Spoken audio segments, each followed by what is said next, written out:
नमस्कार, news foundation देख रहे हैं आप। मैं हूं आपके साथ धीरज सिंह। 5 राज्यों में हुए विधानसभा चुनाव के आज परिणाम आ गए हैं। 3 राज्यों में बीजेपी को जीत मिली है, जबकि एक राज्य में कांग्रेस को जीत मिली है। हमारे साथ हैं न्यूज़ फाउंडेशन के मुख्य संपादक कौशलेंद्र प्रियदर्शी जी और हिंदुस्तानी अवाम मोर्चा सेकुलर के मुख्य प्रवक्ता श्याम सुंदर शरण जी।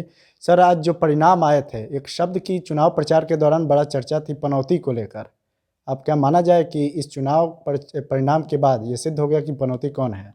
हाँ, देखिए, ये अहमदाबाद जो क्रिकेट का वर्ल्ड कप था उसमें मोदी चले गए थे और 10 लगातार जीत के बाद इंडिया हार गई थी क्रिकेट मैच।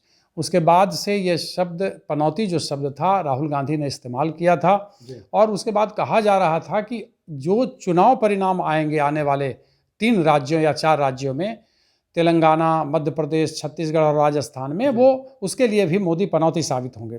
और इतना ही नहीं, तमाम बड़े बड़े राजनीतिक विश्लेषकों ने भी यह कहा कि पनौती जो शब्द हुआ यह सही में एक प्रकार से बीजेपी के लिए चुनौती हो गया। चुनौती इस मामले में कि पनौती शब्द का इस्तेमाल बीजेपी को अब राजस्थान से लेकर के छत्तीसगढ़, एमपी और तेलंगाना की तो बात ही छोड़ दे, इन चुनाव में लेकर के बैठ जाएगी और बीजेपी बुरी तरह हारेगी। और यह संदेश बड़ा होगा 2024 के लोकसभा सियासत के लिए। लेकिन अब तो चुनाव परिणाम सामने आ गया। पनौती शब्द ठीक है, शब्दों का मार होता है। बहुत पहले आपने सुना होगा कि मोदी को खून का सौदागर सोनिया गांधी ने कहा था। इसी तरीके से प्रमोद महाजन ने विदेशी बहू का ये शुरू किया था। बहुत पहले की अगर राजनीति को देखते हैं तो कई शब्द और नारे जो हैं चुनाव में परिणाम बदलने में कारगर साबित होते हैं। तो पनौती शब्द भी उसी तरीके से आया और राहुल गांधी ने बाजाबता जब भीड़ से कुछ लोगों ने पनौती शब्द का इस्तेमाल किया तो राहुल गांधी ने भी उसे दोहराया। इसे बीजेपी ने बड़ा हाथों हाथ लिया और फिर उसके बाद ये कहा जाता है कि जो कांग्रेस पनौती शब्द को लेकर के राजस्थान में सोच रही थी कि हम जो रिवाज है उसको पलट देंगे, वो उसके लिए अभिशाप साबित हो गया और परिणाम यहाँ आ गया कि पनौती खुद राहुल गांधी साबित हो गए। इस चुनाव परिणाम का पनौती कौन है? आज रिजल्ट तो आ गया 5 राज्यों की विधानसभा का। देखिए, राहुल गांधी जी ताश के पत्तों के जो कह लें तो जोकर है, जो हर उस पत्ते का अपना एक स्थान लेना चाहते हैं। जो अब पब्लिक में जो बात आती है या फिर जो सोशल मीडिया पे जो चल जाता है उसको वो अपनाने का प्रयास करते हैं।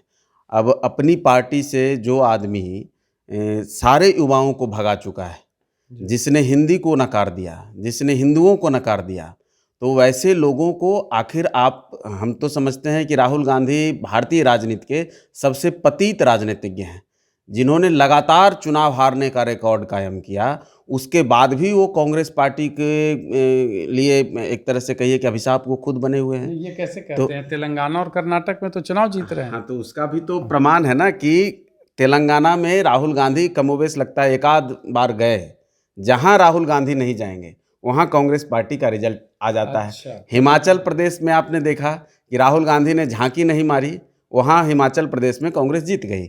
जहां जहां राहुल गांधी जाते हैं वहां वहां कांग्रेस की दुर्गति हो जाती है। और तो अब वो दूसरे को कहते हैं, तो हमको तो लगता है पनौती शब्द कम है। भारतीय राजनीति में इतना पतित राजनीतिज्ञ मैंने नहीं देखा होगा, जो इतने ढिठपनई से कोर्ट के अंदर जाके माफ़ी मांगना, फिर बाहर आकर के कुछ कहना, जनता के बीच में जाकर के कुछ कहना, अपने नेताओं के बीच में अलग तरह की बातें करना। अब आपने देखा होगा कि किस तरह से राजस्थान के परिणाम का आप अगर ये करिएगा तो अशोक गहलोत ने दुलत्ती मारी उनको। अशोक गहलोत को वो राष्ट्रीय अध्यक्ष बनाना चाह रहे थे और अशोक गहलोत ने मतलब राहुल गांधी को चुनौती देते हुए सिरे से खारिज कर दिया, नकार दिया। और पूरा जो 4 साल लगभग, मैंने आपको 5 साल पहले मेरा आप देखेंगे फेसबुक पर मैंने लिखा था कि युवाओं को दुत्कारने की जो राजनीति कांग्रेस पार्टी कर रही है, नकारने की जो राजनीति कर रही है, वो कांग्रेस पार्टी को डुबो देगी। और ये हार नहीं, ये हाहाकार है। कांग्रेस पार्टी अगर राहुल गांधी के नेतृत्व में जब तक चलती रहेगी, अब उनके जगह पे आप देखिए एक और भी बड़ी बात है, इस पर आपके संपादक महोदय बताएंगे कि देश सबसे युवा अगर पूरे विश्व में कहीं रहता है तो भारत में रहता है। कांग्रेस पार्टी को राहुल गांधी के अलावा कोई युवा दिखता नहीं है। अब वो नैया पार कराना चाहते हैं किनके बदौलत? तो 82 साल के एक बुजुर्ग की बदौलत। अब समझिए 82 साल का बुजुर्ग उनको कितना किनारे लगाएगा। इस पर राहुल गांधी को और सोनिया जी को दोनों को विचार करना होगा। अन्यथा वो जो उनके एक नेता आज हम सुन रहे थे कि वो उत्तर और दक्षिण की बात कर रहे हैं, तो उत्तर भारत में अब कहीं कांग्रेस को जगह मिलने से हमको तो नहीं लगता है कोई एरिया बचा हुआ है। जी, एक सवाल है सर कि अगर राहुल गांधी की ओर से भरे मंच से प्रधानमंत्री के लिए पनौती शब्द का इस्तेमाल नहीं किया गया होता तो क्या आप समझते हैं कि आज परिणाम कुछ हद तक सही होता? नहीं, देखिए, मैं तो श्याम सुंदर जी को भी कहूँगा कि शब्दों के चयन से चुनाव का परिणाम बदलता है, इसमें कहीं कोई शक नहीं। इसीलिए नारे गढ़े जाते हैं, नारों का प्रतिफल आता है, परिणाम आता है। हालांकि नीतियां बहुत कारगर होती हैं, जैसे मध्य प्रदेश में लाडली बहना योजना के बारे में कहा जा रहा है। हालांकि नीति बनाने में कहीं भी अशोक गहलोत भी वहाँ पीछे नहीं रहे, लेकिन बड़ा सवाल है कि सियासत में राहुल गांधी अपने शब्दों के चयन की वजह से, कुछ तो अगर कहते हैं कि भाजपा का आईटी सेल जो आलू से सोना निकालने लगा था, तो वैसी भी चीज़ें कई दफ़ा हो जाती हैं कि उनको बना दिया जाता है, लेकिन शब्दों के चयन से सियासत में उतार चढ़ाव खूब देखा गया है। आप देखिए कि हमारे के यहाँ माननीय मुख्यमंत्री ने कैसे भीतर बाहर का खेल खेला और क्या से क्या बोल गए वो, तो कितनी फजीहत हुई, बाद में माफ़ी मांगनी पड़ी। लेकिन राहुल गांधी के साथ सबसे बड़ी बात जो इन्होंने ये बताई कि वे अंदर कुछ बाहर कुछ, माफ़ी नहीं मांगेंगे बाकी चीज़।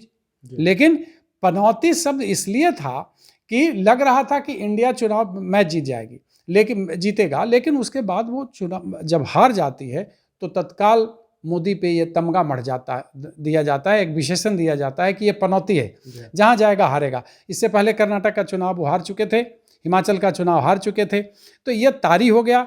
और ओवर कॉन्फिडेंस में राहुल गांधी इन बातों को कह रहे थे कि वो पनौती हैं, कांग्रेस कार्यकर्ता लगातार कर रहे थे। जिस तरीके से उन्होंने इंडिया का नाम घमंडिया रख दिया है बीजेपी वालों ने, तो ये शब्दों का चयन हमेशा सोच समझकर सियासतदानों को करना चाहिए। अब पनौती शब्द की जहाँ तक बात है, तो ये तो साबित हो गया इस चुनाव में कि राहुल गांधी तेलंगाना कम गए तो तेलंगाना में चुनाव जीतने में सफल रही।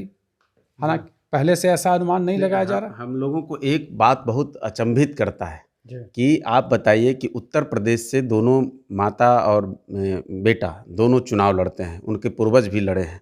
आप बताइए कि पिछले कई चुनाव से, आपने भी ऑब्जर्व किया होगा कि पिछले कई चुनाव से हम देख रहे हैं कि एक तो चुनाव हार जाते हैं। चलिए, आप जब लोकसभा के विपक्ष का नेता बनाना होगा तब किसे बनाएंगे? नॉन हिंदी। राज्यसभा में विपक्ष का नेता बनाना होगा, किसे बनाएंगे? नॉन हिंदी पट्टी से जो आता हो, जिसको हिंदी बोलने नहीं आता हो।